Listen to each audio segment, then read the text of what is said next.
ఈ వీడియోలో ఉన్న భార్యాభర్తలు చూడండి. ఈమె పేరు సృజన, తన భర్త పేరు వివేక్.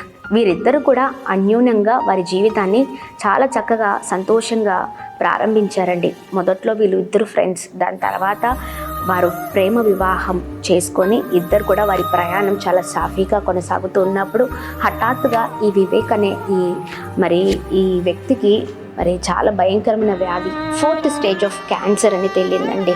ఇంకా డాక్టర్స్ చెప్పారు 6 నెలలు మాత్రమే బ్రతుకుతాడు, ఇంకా ఎక్కువగా బ్రతకడు అని డాక్టర్స్ చెప్పారు. కానీ భార్యగా బాధపడ్డా కానీ భర్త ముందు ఎప్పుడు కూడా ఆమె ఏడుస్తున్నట్లుగా బాధపడుతున్నట్లుగా లేదండి. క్యాన్సర్ రాకముందు భర్తతో ఎలా సంతోషంగా గడిపిందో, ఆ ఫ్రెండ్షిప్ చేసేటప్పుడు కానీ వారి వివాహం అయిన తర్వాత కానీ ఎలా సంతోషంగా ఉందో, తర్వాత కూడా క్యాన్సర్ అని తెలిసిన తర్వాత కూడా అదే సంతోషం అండి. భర్త క్యాన్సర్ అని భర్తకి జుట్టు తీసేస్తే ఆమె కూడా ఆ జుట్టుని, ఆమెకున్న ఆ హెయిర్ని కట్ చేసుకోవడం, ఆయనకి సంతోషాన్ని ఇవ్వడం, సంతోషంగా మాట్లాడడం, ఆయన్ని ఎంత చక్కగా చూసుకుంటుందో చూడండి. ఏమి కావాలంటే అది దగ్గరగా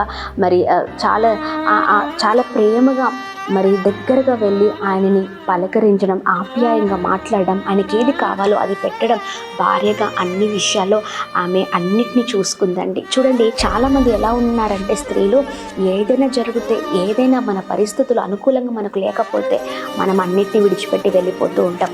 ఆ కష్టతరంలో భర్తని చాలా బాగా చూసుకుందండి. భర్త పక్కనే నిల్చుంది.